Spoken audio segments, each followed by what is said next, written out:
Hello बच्चों, नमस्कार। एक बार फिर से आप सभी का online study by BK sir में स्वागत है।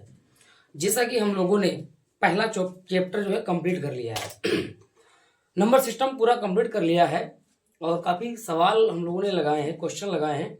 अब हम लोग बात करेंगे दूसरे चैप्टर की। ये अपना मैथ का जो टॉपिक रहेगा वो दूसरा टॉपिक रहेगा और इस टॉपिक में नाम लिखा है, देखिए सारा कुछ पॉइंट टू पॉइंट हमने लिखे हैं, एक एक करके आपको हम समझाएंगे। लिखा है पूर्ण संख्याओं पर चार आधारभूत संक्रियाएं। पूर्ण संख्याएं तो हमने पढ़ाई आप लोगों को है, उसी पे चार नियम पढ़ाएंगे आपको। इसमें चार नियम ये पढ़ाएंगे और 2 पॉइंट और पढ़ाएंगे, मतलब 2 नियम और पढ़ाएंगे। ज्यादा लंबा वीडियो नहीं रहेगा, मीडियम रहेगा, ज्यादा बड़ा छोटा भी नहीं होगा, ज्यादा बड़ा करेंगे, कोशिश करेंगे ज्यादा छोटे होने की। और ये चैप्टर है चार, मतलब पूर्ण संख्याओं पर चार आधारभूत संक्रियाएं। इंग्लिश में कहते हैं four fundamental operations on whole numbers. आइए देखते हैं ये पूर्ण संक्रियाएं क्या है। यानी जो पूर्ण संक्रियाएं, यानी पूर्ण जो संक्रियाएं होती हैं इनको होल नंबर के अंतर्गत जानते हैं। ये पूर्ण संख्याएं कह लो या संक्रियाएं कह लो। लिखा है कि प्राकृतिक संख्याओं में शून्य को सम्मिलित करने पर, क्या लिखा है, प्राकृतिक संख्याओं में शून्य को सम्मिलित कर लेने पर प्राप्त समस्त संख्याओं को पूर्ण संख्याएं कहते हैं। तो यहां पे हमें लग रहा है संक्रियाएं न करके पूर्ण संख्याएं होगा। क्या होगा यहां पे? पूर्ण संख्याएं होगा। ठीक है, अब देखिएगा, कह रहा है कि अगर कोई भी हम पूर्ण संख्याएं देखते हैं तो पूर्ण संख्याएं वो संख्याएं होती हैं जो 0 से शामिल होती हैं और प्राकृतिक संख्याएं 1 से शुरू होती हैं। 0 से लेकर अनंत तक जो संख्याएं बनती हैं वो सभी की सभी पूर्ण संख्याएं कहलाती हैं। इन्हीं पूर्ण संख्याओं पर हम लोग चार नियम सीखेंगे। और भी कुछ पॉइंट हैं जो चार नियम बनते हैं वो कैसे बनते हैं, किस पर बनते हैं, देखिएगा। यहां पे लिखा है दो पूर्ण संख्याओं का योग। कोई आप दो पूर्ण संख्या ले लीजिए, उनका योग तथा जो गुणनफल होगा वो भी पूर्ण संख्या ही होगा। कोई भी आप संख्या लीजिएगा, उसको आप जोड़ोगे तब भी पूर्ण संख्या बनेगा, गुणा करोगे तब भी पूर्ण संख्या बनेगा। आगे कह रहा है जबकि यह आवश्यक नहीं है कि उसका अंतर यानी घटाना, जबकि यह आवश्यक नहीं है कि उनका अंतर तथा भागफल भी सदैव पूर्ण संख्या बने। थोड़ा यहाँ पे डाउट है, आप देखिएगा। जैसे मैं यहीं पे ले रहा हूं, मान लीजिए कोई योग ले लीजिए, मान लीजिए हमने यहाँ पे 2 लिया प्लस यहाँ पे मैंने 3 लिया, और जब इनका योग करेंगे तो क्या आएगा? 5 आएगा। क्या ये पूर्ण संख्या है? बिल्कुल है। क्या ये पूर्ण संख्या है? बिल्कुल है। तो ये भी तो पूर्ण संख्या बनी। आप यहीं पे दूसरा पॉइंट ले लीजिए। जैसे हम यहाँ पे 2 को लें, मल्टीप्लाई 3 से करवाएं तो कितना आएगा? तो भैया 6 आएगा। क्या ये पूर्ण संख्या नहीं है? ये भी पूर्ण संख्या है। अब अंतर में देखते हैं, कभी कभी अंतर भी नहीं आता है। और भागफल, जैसे हम मान लीजिए थोड़ी देर के लिए 1 में किसी 2 से भाग दें, भाग करेंगे तो ये हमें लग रहा है कि पॉइंट में आएगा। क्या आएगा भैया? ये पॉइंट में आएगा। क्या ये पूर्ण है? पूर्ण नहीं, क्योंकि दशमलव में आ चुका है। इसीलिए निश्चित आ भी सकता है, निश्चित नहीं है कि पूर्ण संख्या ही बने। आगे देखिए, आधारभूत संक्रियाएं, ये हेडिंग है, ये हमारा पॉइंट है, ये अगला पॉइंट है। लिखा है आधारभूत जो संक्रियाएं बनती हैं वो किस नियम तक बनती हैं, कैसे बनती हैं? संख्याओं पर चार आधारभूत चार संक्रियाएं लागू होती हैं। कितनी लागू होती हैं? 4 संक्रियाएं।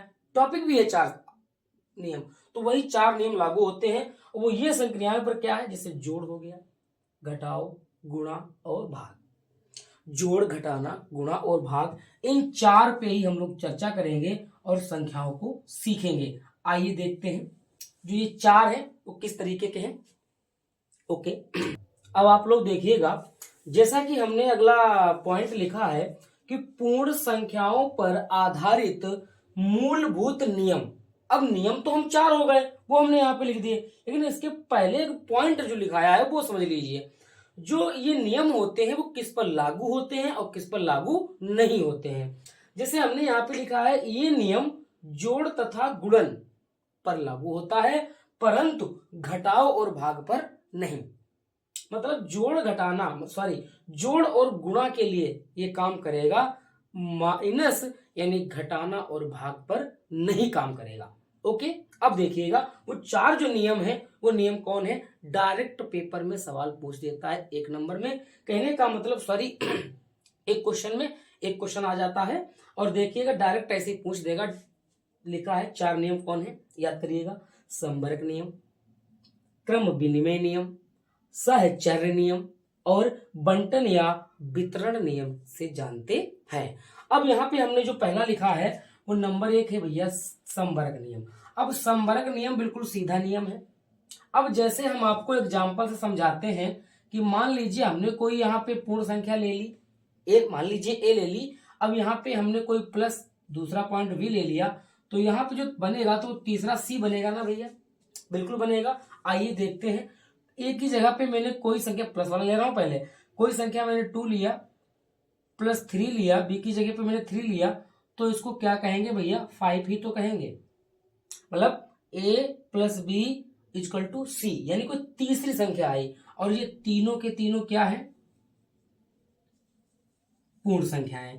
तो ये कौन सा नियम का है, योग यानी संबरक का योग, मतलब योग का संबरक नियम। ये बनेगा योग का संबरक नियम।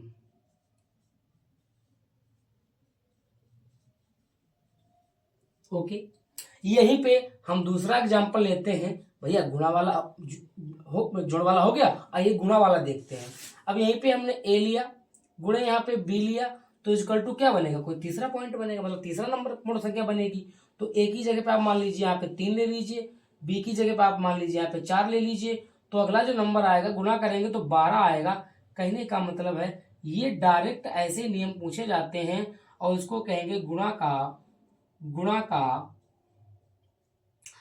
संबरक नियम। अब देखिए, कभी भी आप गड़बड़ मत करना, डायरेक्ट ऐसे ही आता है, ये नियम आगे भी काम करेगा। और हमेशा याद रखिएगा संबरक नियम सिंपल है, ए प्लस बी इक्वल टू सी, ए मतलब 2 प्लस 3 बराबर 5, ऐसे डायरेक्ट पूछ देता है। पूछेगा कौन सा नियम, तो कह देना योग का संबरक नियम है। इससे दे देगा तो कहेगा भैया कौन सा नियम, तो आप कहना गुणा का संबरक, यानी नियम कौन सा है, संबरक ही है। तो आइए इसी के तरीके से अब हम चर्चा करेंगे क्रम विनिमय नियम की। आइए देखते हैं, अब हम दूसरा पॉइंट लिखने वाले हैं जिसका नाम है क्रम विनिमय नियम। अब जो क्रम विनिमय नियम है भैया, आइए देखते हैं क्रम विनिमय नियम। अब इसके नाम से ही लग रहा है क्रम विनिमय। क्रम विनिमय का मतलब होता है इसका जो क्रम होगा वो आपस में बदल जाएगा, सेम टू सेम वही रहेगा, इधर का उधर और उधर का इधर हो जाएगा। आइए देखते हैं, तो इसको जो क्रम विनिमय नियम रहेगा वो कैसा रहेगा, आइए देखते हैं एग्जाम्पल के जरिए। हम यहां पे मान लीजिए ए ले लें, ओके। अब ए की जगह पे ए ले लें, उसके बाद में मैंने प्लस यहां पे मान लीजिए बी ले लिया, तो जो इक्वल टू बनेगा वो हम इसको b प्लस ए लिख सकते हैं या नहीं, पहले आप ये बताइए। जो वैल्यू यहां थी वही बराबर में रही, आपस में दोनों वैल्यू बराबर होंगी कि नहीं होंगी। अब जैसे यहीं पे हम बात करेंगे, ए की जगह पे मान लीजिए हमने 2 लिया, प्लस बी की जगह पे मान लीजिए हमने 3 लिया, तो जो क्रम विनिमय बनेगा तो 3 यहां कर देंगे और 2 यहां कर देंगे। तो कहने का मतलब आपस में वैल्यू बराबर है, सिर्फ क्रम चेंज हो गया। ओके, ऐसी कंडीशन हमारी क्या कहलाएगी, ऐसी कंडीशन कहलाएगी योग का क्रम विनिमय नियम। योग का क्रम विनिमय नियम।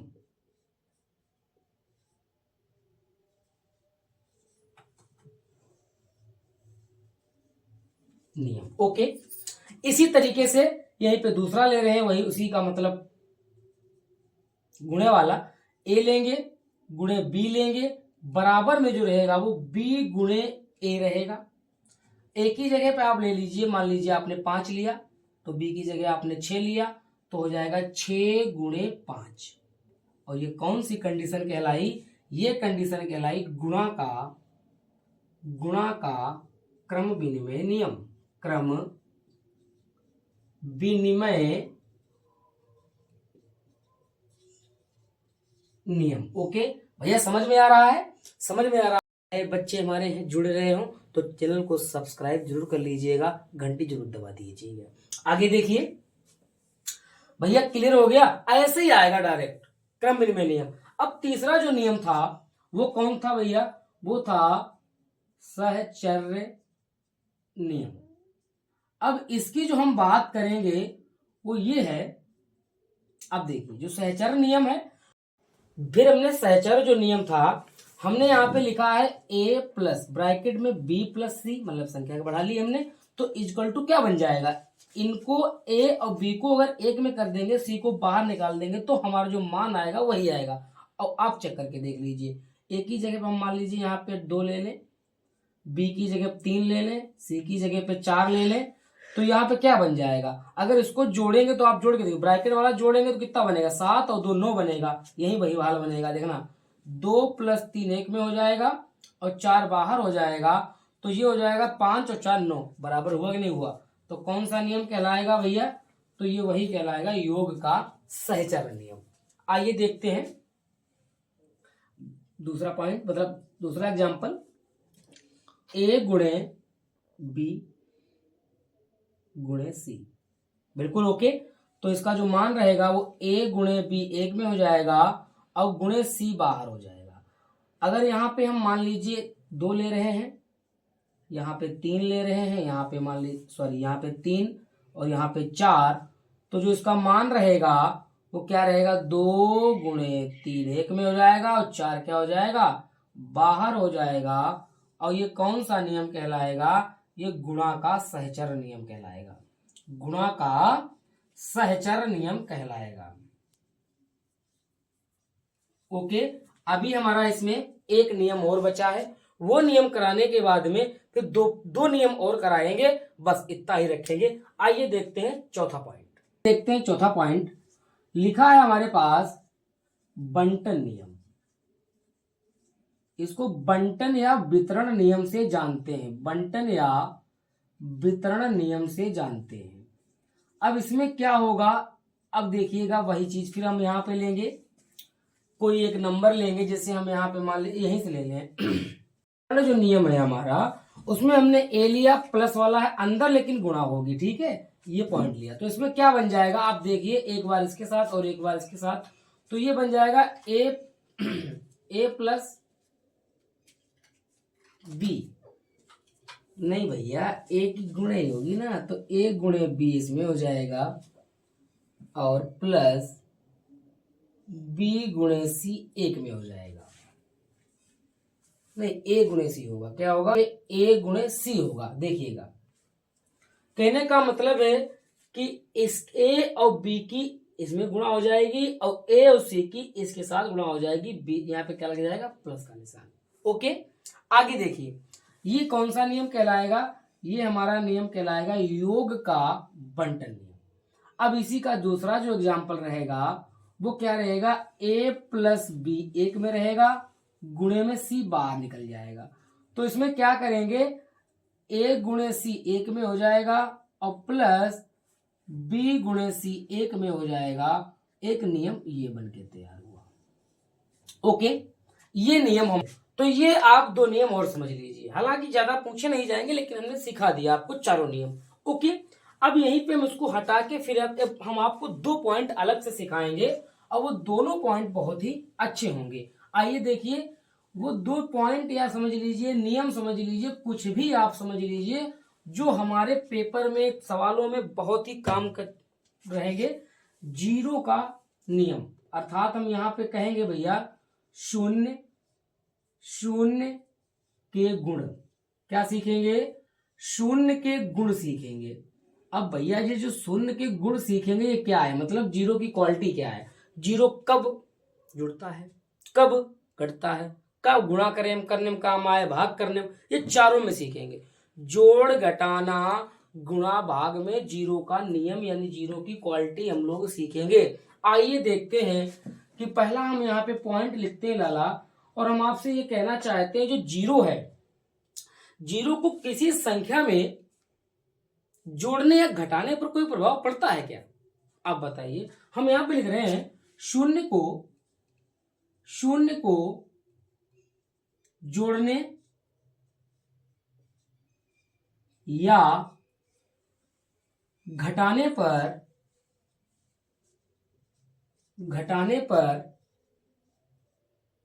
उसका मान मतलब शून्य को जोड़ने या घटाने पर उसका मान अपरिवर्तित रहता है। अपरिवर्तित का मतलब होता है नो चेंज। ओके, अपरिवर्तित रहता है। अगर हम किसी संख्या में शून्य का अगर हम जोड़ या गुणा करेंगे, कोई संख्या आप ले लीजिएगा, अगर मैंने 5 लिया है, इसमें हम 0 जोड़ेंगे तो कोई फर्क नहीं पड़ेगा। अगर 5 में 0 को घटाएंगे तो कोई फर्क नहीं पड़ेगा। क्लियर हुआ? यहीं पे हम आपको बताना चाहते हैं कि अगर हम किसी संख्या में 0 की गुणा करते हैं तो फर्क पड़ेगा। तो आइए देखते हैं, यदि किसी संख्या में 0 को 0 से गुणा या 0 में गुणा करते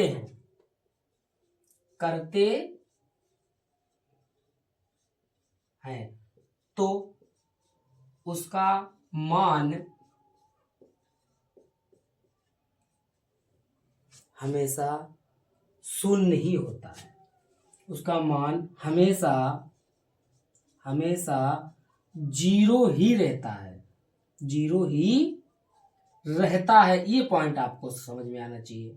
जैसे एग्जाम्पल आप ले लीजिएगा, और अगर मैंने आपको 5 में 0 की गुणा करा दी तो भैया 0 ही आएगा। ओके, अगर हम 0 में 5 की गुणा करा दी तब भी तो आएगा, 0 ही आएगा कि नहीं आएगा? ये चीज भी आप समझ लीजिए। जोड़ने घटाने पर कोई प्रभाव नहीं पड़ा, लेकिन गुणा करने पर प्रभाव पड़ गया। सर ये भी सिखा दिया, यहीं पे थोड़ा भाग सिखा दो। क्लियर? आइए देखते हैं। पॉइंट ना लिखते हुए ऐसे बता रहे हैं कि अगर, समझ लीजिए, अगर किसी संख्या में 0 से हम भाग देते हैं तो उसका मान जो है वो आएगा अर्थहीन। क्या आएगा लल्ला? अर्थहीन आएगा, या हम कह सकते हैं अनंत होगा। अनंत का मतलब होता है ज्ञात नहीं किया जा सकता। कभी आपने 0 का पहाड़ा देखा है तो उसका मान अनंत होगा। मुझे ज्ञात नहीं, मुझे पता नहीं है। यहीं पे हम बात करेंगे कि अगर हम यहीं पे बात कर रहे हैं, यहीं पे फिर लिखे दे रहे हैं, 0 में अगर किसी संख्या का भाग देंगे तो उसका मान हमेशा जो रहेगा वो 0 ही आता है। क्या आता है? 0 ही आता है। इतनी बात आप समझ लीजिएगा। हमने आपको 0 से संबंधित जितने भी बातें थी, जितने भी पॉइंट बन रहे थे, हमने सारे के सारे सिखा दिए। 0 से संबंधित बात सीख गए आप लोग। और यहीं पे एक बात और भी है, समझ लीजिए। अगर यहीं पे देखिएगा, अगर किसी संख्या में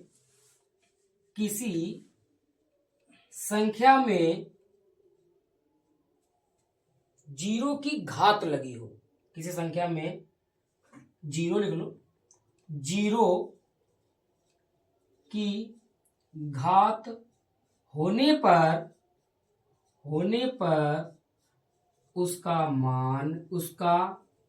मान हमेशा 1 होता है। यहीं पे आपको एग्जांपल दे रहा हूं। कोई भी संख्या ले लीजिए, उसकी पावर अगर 0 लगी हो तो उसका मान जो है हमेशा क्या होता है? 1 होता है। हमेशा याद रखिए, पेपर में डायरेक्ट पूछ देगा, बताइए 12 की पावर 0 का मान क्या होगा? तो आंख बंद करिए, 0 टिक करिए, आपका कभी गलत नहीं हो सकता। ओके, अब आइए एक पॉइंट और बचा है, उसकी समापन की ओर चल रहे हैं, और इसी लास्ट पॉइंट को देखते हुए ये वीडियो हमारा पूरा हो जाएगा। आइए देखते हैं। देखते हैं लास्ट पॉइंट है हमारा एक के गुण। अब ये बहुत इंपॉर्टेंट है, बढ़िया आप समझ लेना, इसमें ज्यादा कुछ नहीं है लेकिन लास्ट के 2 पॉइंट बहुत अच्छे हैं, बहुत काम की चीज है। एक बात हम आपसे ऐसे ही पूछना चाहते हैं, एक को किसी संख्या में जोड़ने या घटाने पर उसका मान बदल जाएगा। कोई भी आप संख्या ले लीजिए, हम ऐसे ही बिना लिखे बता दे रहे हैं। जैसे आपने कोई संख्या ले ली, इसमें आपने एक को जोड़ दिया तो उसका मान भैया जो है वैल्यू चेंज हो जाएगी ना। उसी संख्या में अगर किसी ने आपको घटा दी, घटाने की बात कर दी, तब भी आपका मान चेंज हो जाएगा। ये तो कोई नई बात नहीं है। लेकिन अगर यहाँ पे कोई कह दे कि भैया उस संख्या से गुणा करवा दो तो उसका मान जो है वो चेंज नहीं होगा। मतलब किसी संख्या में अगर एक से हम गुणा करवाते हैं तो उसका मान वही रहता है। ये भी आप सीख लीजिए, काम आएगा। आगे देखिएगा, यहीं पे जो मेन बात है वो हम आपको बताना चाहते हैं, वो ये बात है कि यदि दी गई संख्या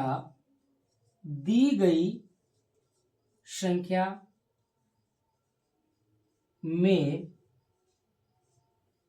दी गई माइनस की संख्या, सॉरी दी गई, यहां पे लिख लो, यदि दी गई माइनस की संख्या में घात सम संख्या में हो, घात सम संख्या में हो तो उसका मान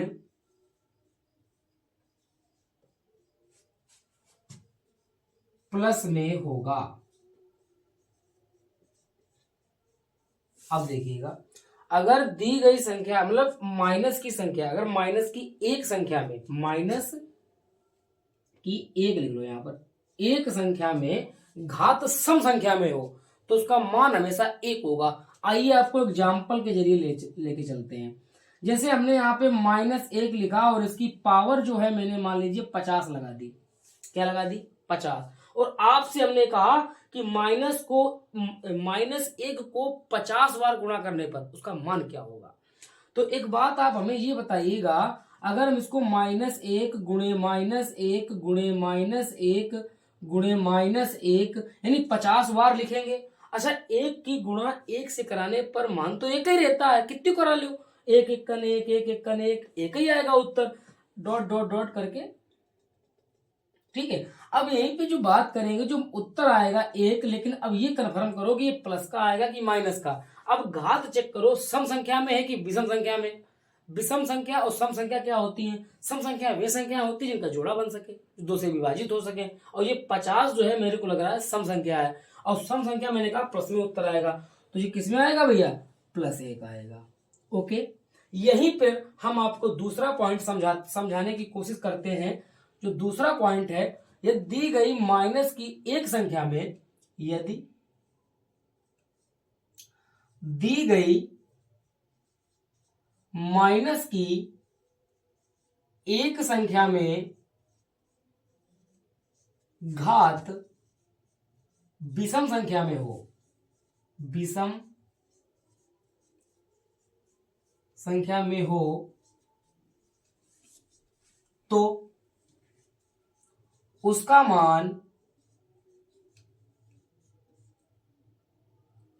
मान माइनस में होगा, माइनस में होगा। अब देखिएगा, जो माइनस में होगा वो क्या होगा भैया? अब यहीं पे हम आपको बताना चाहते हैं, जैसे हमने -1 लिया और इसकी जो पावर है वो मान लीजिए हमने 51 लगा दी, मतलब विषम संख्या में लगा दी। 51 बार गुणा करो माइनस में, तो जो उसका आंसर आएगा वो एक ही तो आएगा, लेकिन एक किस में आएगा ये कंफर्म करना है ना। एक किस में आएगा? वो माइनस में ही आएगा। ये बातें आप ध्यान रखिएगा।